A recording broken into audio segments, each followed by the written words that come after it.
Buenas noches, hermanos. Gusto de saludarles. Damos gracias a Dios por este tiempo de poder nuevamente estar conectados ya para la sesión número 20 de nuestro panorama escatológico. Así que los voy a invitar que para iniciar demos gracias a Dios por esta nueva oportunidad, orando y acercándonos al trono de gracia para levantar esa acción de gracia a nuestro Dios y también pedirle su dirección para este estudio de esta noche. Así que le invito a que incline su rostro. Padre bendito, te damos gracias en esta noche por este tiempo que nos das de poder estar nuevamente conectados a través de estos medios virtuales para seguir desarrollando esta serie, este estudio de panorama escatológico, estudiando los últimos hechos del final de los tiempos, eh, analizando el libro de Apocalipsis principalmente. Te damos gracias por todo lo que hemos podido realizar durante este estudio, ya 19 sesiones, hoy día la número 20. Te damos gracias por todo lo que hemos podido aprender, repasar, clarificar en nuestras mentes. Te agradecemos, Dios amado, por tu gran amor y misericordia y provisión en esa dirección. Te queremos pedir, Padre Santo, en esta noche que nos dirijas, que nos ayudes, que el cansancio del día no sea un estorbo, que podamos estar con toda nuestra atención desplegada para aprender más de tu palabra, con el propósito de tomar esa bienaventuranza que hay al estudiar, al leer, al escuchar las palabras de esta profecía, poder conocer más y aferrarnos más a tu soberanía, a tu control todopoderoso que tienes sobre las cosas y aún hasta el fin de los tiempos. Que eso nos ayude a crecer en fe. Te damos gracias por eso y te pedimos que nos dirija y que todo sea hecho para tu gloria, Padre bendito. Te queremos rogar todo esto a través de tu Hijo Jesús. Amén. Bien, hermanos, como ya se los mencionaba, sesión número 20, el día de hoy de nuestro panorama escatológico, una introducción a la escatología. El día de hoy vamos a estar analizando, meditando y viendo cómo siguen los sucesos de los eventos escatológicos ya instalados en la segunda mitad de la tribulación de los 7 años. Estamos en la segunda parte, los segundos 3 años y medio. Y vamos a estar viendo el día de hoy el capítulo 14 de Apocalipsis. Vamos avanzando ya de lleno la próxima semana, haciendo desde ya un avance. Vamos a estar analizando lo que son el capítulo 15 y 16, que tiene que ver con el juicio de las copas, que las 7 copas, que es la última de esta serie de juicios que Dios manifiesta. Pero eso es materia de la próxima semana. Hoy día vamos a ver la antesala, lo que sucede previo a esos eventos. A modo de introducción, quiero que miremos lo que dice Apocalipsis 14:1, el inicio de este pasaje, como ya lo hemos mencionado otras veces. Apocalipsis 14:1 dice: después miré y he aquí. Esta frase que es bastante regular, bastante frecuente en el libro de Apocalipsis, manifiesta esto de un nuevo escenario, una nueva visión, pero una visión de unos hechos que son más llamativos, por decirlo de esa manera. Y particularmente en el capítulo 14 vemos, como lo hemos visto en los últimos capítulos, una declaración, una revelación de parte de Dios hacia Juan y por medio de él hacia nosotros, de eventos que van a estar ocurriendo durante estos 3 años y medio. Lo vimos la semana, o la sesión anterior, mejor dicho, en el capítulo 13, con respecto a el anticristo, el falso profeta, donde se manifestaba cosas que ellos iban a realizar durante estos 3 años y medio. Y cada capítulo, cada temática que estamos viendo en esta segunda parte de los 7 años, que se conoce como Gran Tribulación también, cada capítulo de Apocalipsis como que da un marco y como que muestra todo el panorama completo de los 3 años y medio respecto del anticristo, y el falso profeta, hoy día de otros eventos que van a estar sucediendo durante estos 3 años y medio, la próxima semana, cuando estemos estudiando las copas de ira también, es, relatando todo lo que tiene que ver con las copas de ira que van a ocurrir durante los 3 años y medio. Entonces, como que estos capítulos son un poco distintos a los de los primeros 3 años y medio. Entonces, esto es algo que nosotros tenemos que tener en cuenta, ¿ya? Porque puede llevar a confusión que hay como este pequeño giro de cómo relata las cosas Juan. La primera mitad vemos que va como eh, en un relato cronológico de los eventos y aquí hay un pequeño cambio. Bueno, dicho eso, un recordatorio que ya le había hecho en algún momento.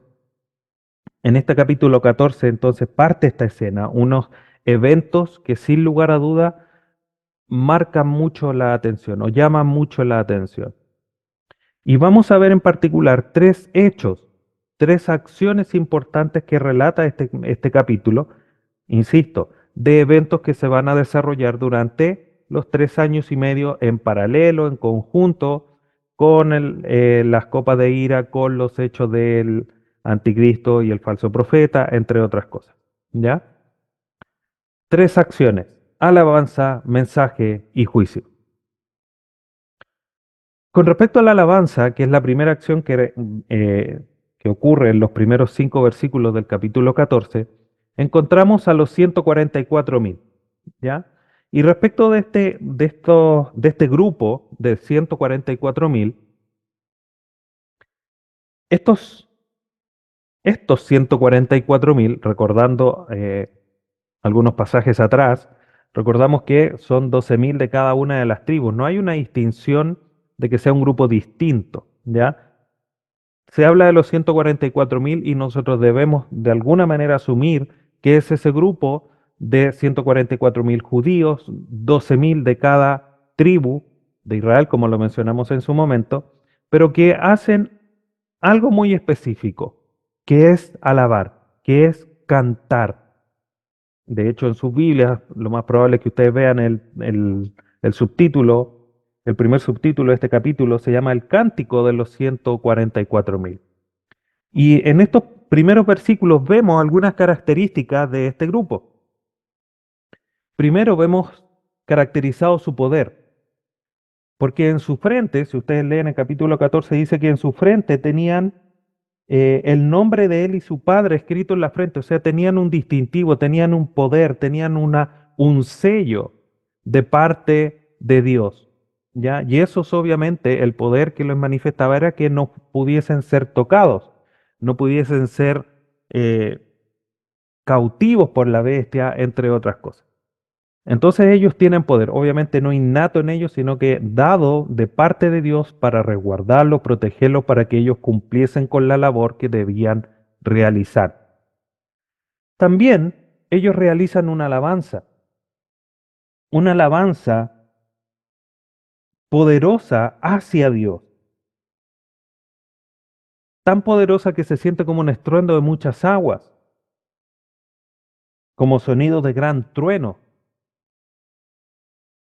Yo sé que hay algunos aquí que no les gustan los truenos, pero ese sonido tan potente, a eso se asemejan las voces de estos 144.000, no de terror, sino que de potencia, de una alabanza sin igual, una alabanza poderosa hacia Dios por lo que Él estaba haciendo.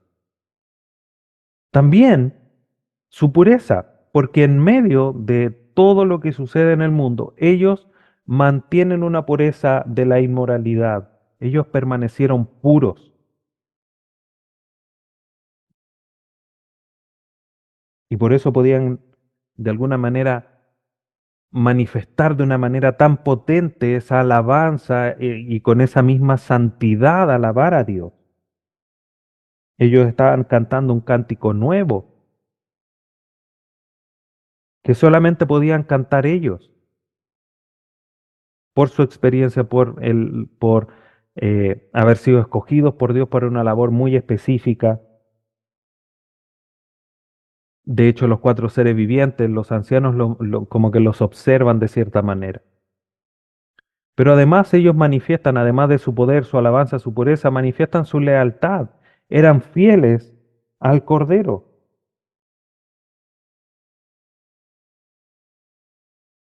Como dice el versículo 4, estos son los que siguen al Cordero por donde quiera que va. O sea, una fidelidad a contra de cualquier cosa, de la vida, de la muerte, de situaciones difíciles, complejas, dolor, llanto. Ellos eran fieles al Cordero, fieles a Dios. Ellos fueron escogidos, ellos realizan un labor. ¿Cuál era la labor? Que era la de cierta manera, ser misioneros, pregoneros del Evangelio, estos 144.000, con un propósito.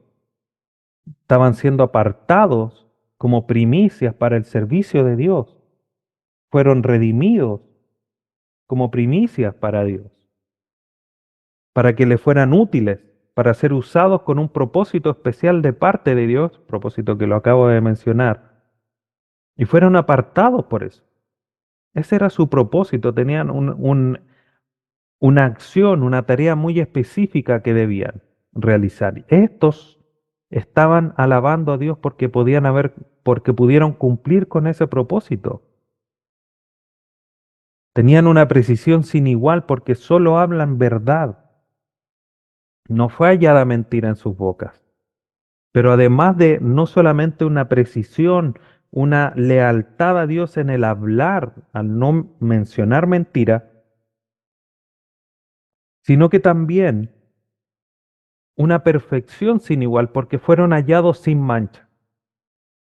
O sea, cuando nosotros sumamos todo esto, hermanos, su precisión, su perfección, su alabanza, su poder, su santidad, etcétera, etcétera, vemos a un grupo de 144.000 que cantan un cántico nuevo, poderoso, como estruendo de aguas, como los truenos, al Dios.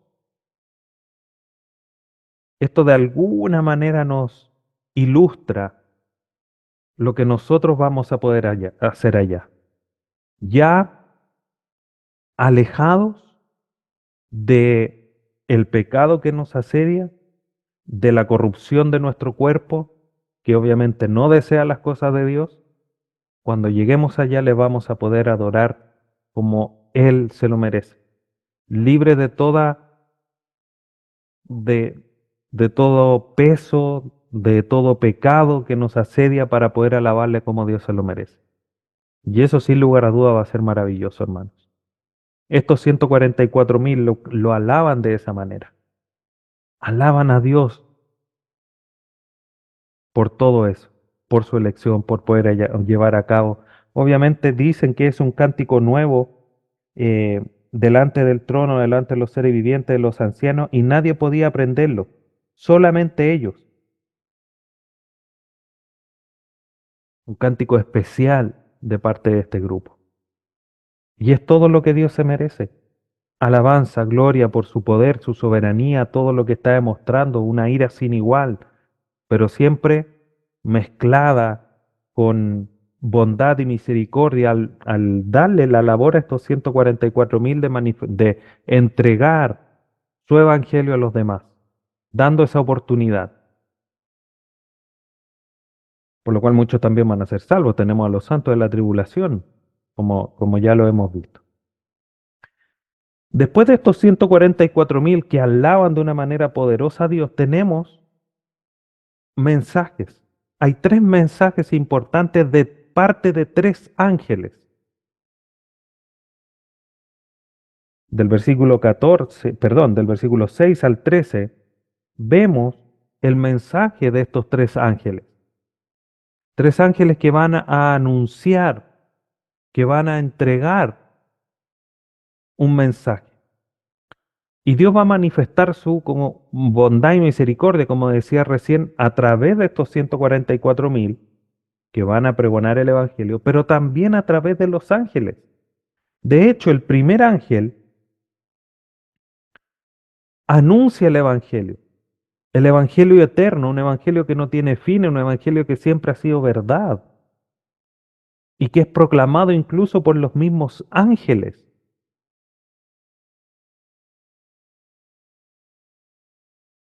para predicarlo a los moradores de la tierra, a toda nación, tribu, lengua y pueblo. O sea, no había nadie sobre la faz de la tierra, no habrá, mejor dicho, persona sobre la faz de la tierra que en ese momento no vaya a escuchar el Evangelio, ya sea por boca de los 144.000, ya sea por boca de los ángeles, anunciando la verdad eterna de Dios.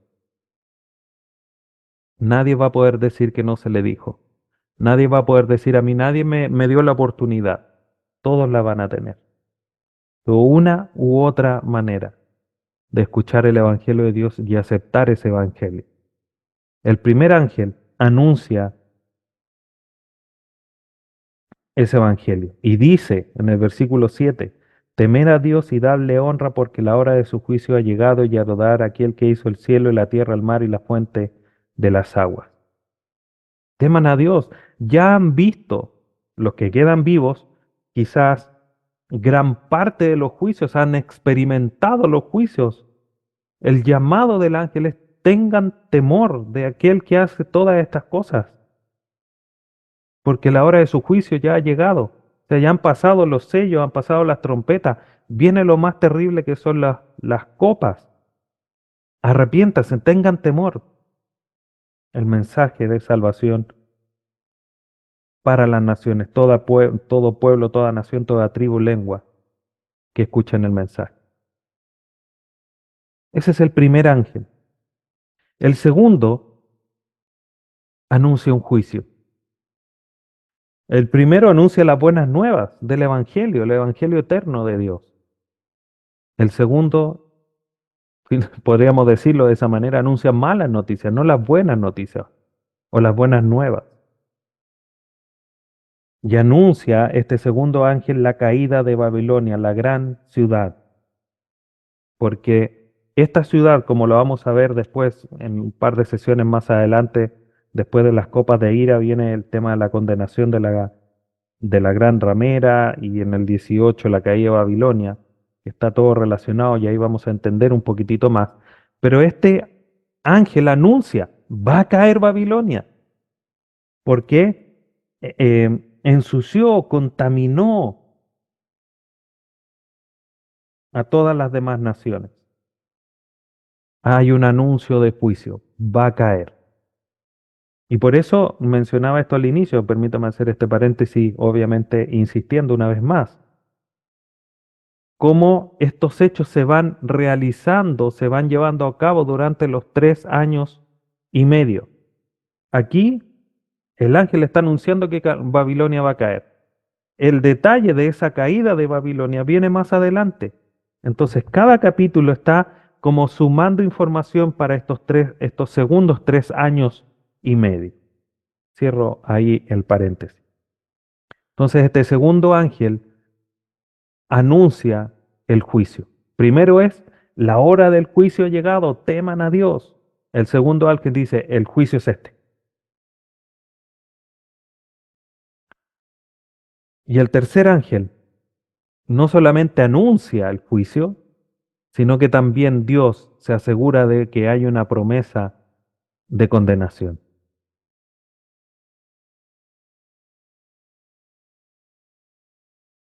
En el versículo 9 dice, si alguno adora a la bestia y a su imagen y recibe la marca en su frente o en su mano, y también él también beberá el vino de la ira de Dios. Es como, de alguna manera, es como que les da firmado. El juicio viene. Y a los idólatras, a los infieles, a los que no se arrepientan, los que no escucharon, los que no quisieron temer a Dios, sino que se inclinaron delante de la bestia, van a beber del vino de la ira de Dios. Porque viene, van a ser derramadas las copas.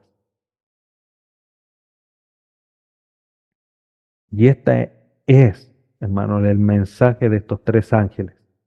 Este capítulo en particular como que nos da estas 3 acciones. Primero, el cántico de estos 144.000, los mensajes de estos 3 ángeles, para finalmente mostrar, manifestar o dicho de otra manera, ilustrar el juicio de Dios a través de dos ejemplos, a través de dos ilustraciones del capítulo 14, perdón, del versículo 14 al versículo 20. Tenemos que la tierra es cegada. Cuando hablamos de que la tierra es cegada, como que generalmente a uno se le viene en la mente que el trigo está bueno para la cosecha y uno lo tiene asociado más como no sé si específicamente, pero como al arrebatamiento de la iglesia, porque el trigo ya está bueno. Pero en este caso, las ilustraciones muestran finalmente el juicio de Dios. Estas ilustraciones que vamos a ver a continuación tienen que ver justamente con eso, con el juicio de Dios. Y esto no es algo extraño. Joel, Isaías, el mismo Señor Jesucristo, hablan de una futura cosecha de ira divina. Al momento que Dios ejecute lo que el segundo ángel dice, el juicio de Dios, perdón, lo que dice el primer ángel, temed a Dios porque la hora del juicio ya ha llegado. Es ahora, está aquí, se va a derramar. Entonces, Joel, Isaías como profetas del Antiguo Testamento, el Señor Jesucristo, también lo mencionaron, no es algo extraño. Y aquí, hermanos, tenemos dos ilustraciones, como les decía, que que cumplen justamente esa función de ilustrar, de llevarnos a la mente el juicio seguro. Justamente el mensaje del tercer ángel es el juicio bien. Los que no escuchen al primer ángel van a recibir el vino de la ira de Dios. La primera ilustración tiene que ver con la cosecha del grano.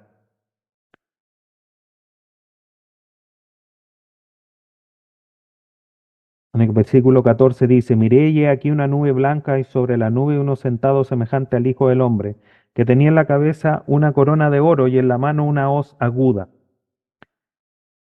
Y el que estaba sentado sobre la nube metió su hoz sobre la tierra y la tierra perdón, versículo 15 me lo salté. Y del templo salió otro ángel clamando a gran voz al que estaba sentado sobre la nube, mete tu hoz y ciega porque la hora de cegar ha llegado, pues la mies de la tierra está madura. Este término puede, como decía hace un momento, puede llegar a confusión. Los campos blancos, etcétera. Pero esta palabra, la mies de la tierra está madura, la palabra que se traduce aquí como madura quiere decir como la mies de la tierra ya está pasada, ya no se cegó, ya quedó ahí, se echó a perder en el fondo, como para ejemplificarlo de esa manera. Entonces, como, ¿saben qué? Este grano ya está listo, no hay que cortarlo porque aquí hay que limpiar. No una cosecha para llevar al granero, sino una cosecha hay que cortar para tirar al fuego y quemar. Entonces, el que estaba sentado metió su hoz en la tierra y la tierra fue cegada. Esto simboliza, como la mayor parte de los teólogos opina, simboliza el juicio de las siete copas, que vamos a ver en la próxima sesión. Pero hay otra ilustración que nos ayuda a complementar esta y a entender que estamos hablando de juicio y que tiene que ver con la cosecha de la uva. Versículo 17. Salió otro ángel del templo que estaba en el cielo teniendo también una hoz aguda. Y salió del altar otro ángel que tenía poder sobre el fuego y llamó a gran voz al que tenía la hoz aguda diciendo, mete tu hoz aguda y vendimia los racimos de la tierra porque su uva están maduras. Aquí la ilustración tiene algo similar, ¿ya? Y el ángel arrojó su hoz en la tierra y vendimió la tierra y echó las uvas en el gran lagar de la ira de Dios. y fue pisado el lagar fuera de la ciudad, y del lagar salió sangre hasta los frenos de los caballos por 1700 estadios. Esto, hermanos, finalmente manifiesta, ilustra esa ira, ese juicio. La uva no fue vendimiada para ser llevada a un granero, a un establo o a un templo, fue vendimiada y echada al lagar para ser pisada por la ira de Dios. Y esto simboliza justamente lo que va a suceder más adelante, que es el juicio de Armagedón, que es algo que muchas veces se menciona que tiene que ver con que la sangre va a subir hasta los frenos de los caballos, o sea, aproximadamente 1,5 metros.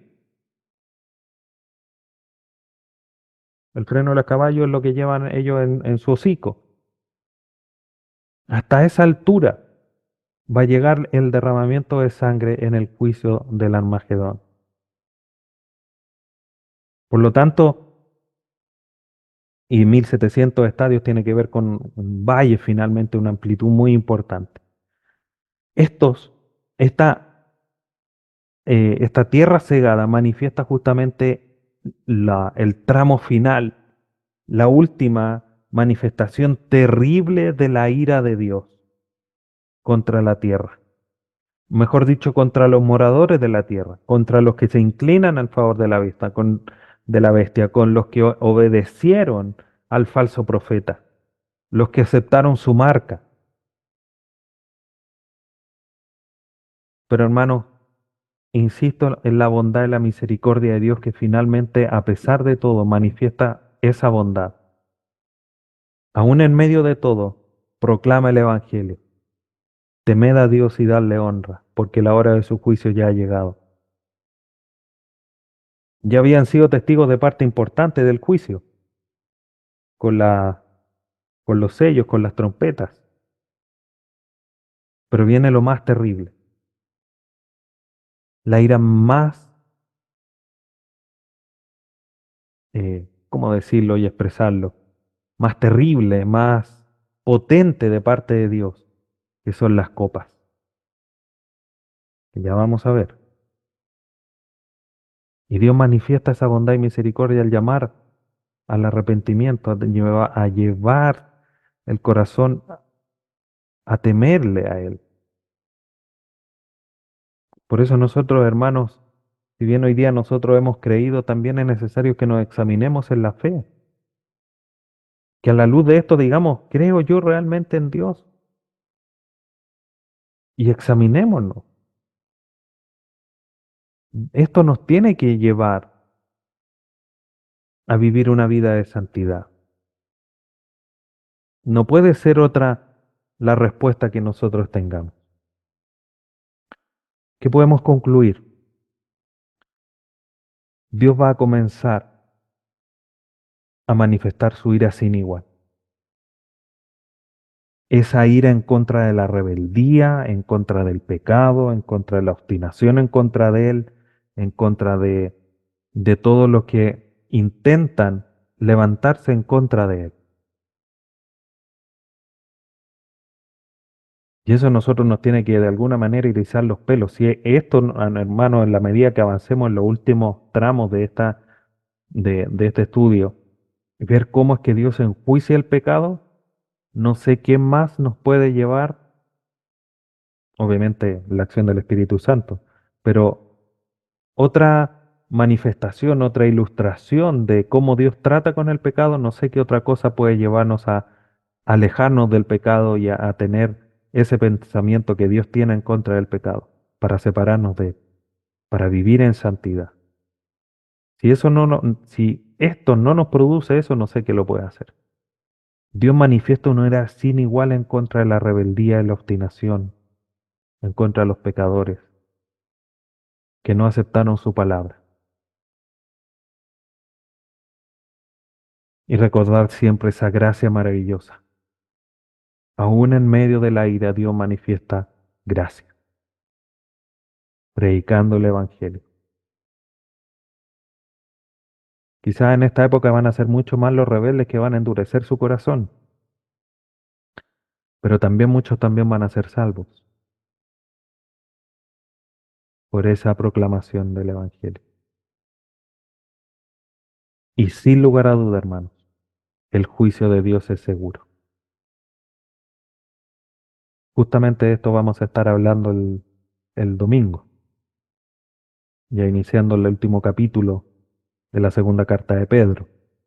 Pero el juicio de Dios es seguro. Los rebeldes que no se arrepientan van a beber el vino de la ira de Dios. Y ahí nosotros también tenemos que hacer lo nuestro. ¿Qué estamos haciendo con aquellos que nos rodean? Para que ellos puedan creer, para que no beban el vino de la ira de Dios. No podemos ser tan insensibles en querer que ellos beban ese vino, siendo que nosotros por solamente la gracia de Dios no lo vamos a beber. Que Dios nos ayude, hermanos.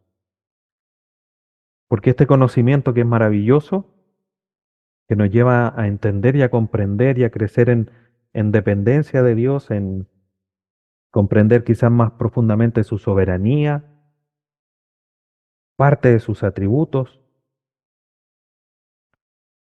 pero tiene que llevarnos a la acción, a vivir en santidad y a proclamar el Evangelio a aquellos que aún no se arrepientan. Y ahora es cuando Cristo cada día está más pronto a regresar. Cada día está más pronto a iniciar el periodo de 7 años.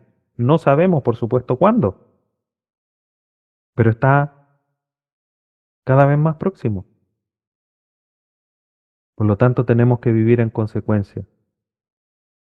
Así que Dios nos ayuda en esa dirección, hermano. Que Dios te bendiga. Te voy a invitar que inclines tu rostro y demos gracias a Dios por esta lección. Padre Santo, te agradecemos. Damos gracias por esta revelación que tú nos has dejado. Gracias por estas ilustraciones tan vivas respecto de ese juicio final que tú vas a empezar a desarrollar en esos 3 últimos años y medio. Una ira potente, poderosa, sin igual, en contra de los rebeldes. Te damos gracias porque tú nos has escogido antes. No sabemos si veremos la muerte o la experimentaremos, pero lo que podemos estar seguros es que no vamos a vivir, no vamos a experimentar tu ira, tu condenación, porque por medio de tu Hijo Jesús ya hemos sido libres de condenación, estamos en paz contigo. Pero aún así hoy día debemos vivir en consecuencia, en santidad. Te pedimos ayuda, Dios bendito, para que este conocimiento que estamos adquiriendo, que estamos reforzando, nos conduzca justamente a vivir en santidad, a vivir con la urgencia de tu regreso inminente, para anunciar también a aquellos que nos rodean el Evangelio eterno de salvación. Te damos gracias en esta hora. Te bendecimos, te glorificamos, Dios amado. Algún día lo podremos hacer como esos 144.000 libres de pecado, con una potencia sin igual. Hoy día, desde nuestra vida limitada, pecaminosa, te alabamos, te exaltamos, cada día con la intención de poder hacerlo mejor. Te damos gracias, Dios amado. Te glorificamos y lo hacemos todo a través de tu Hijo Jesús. Amén.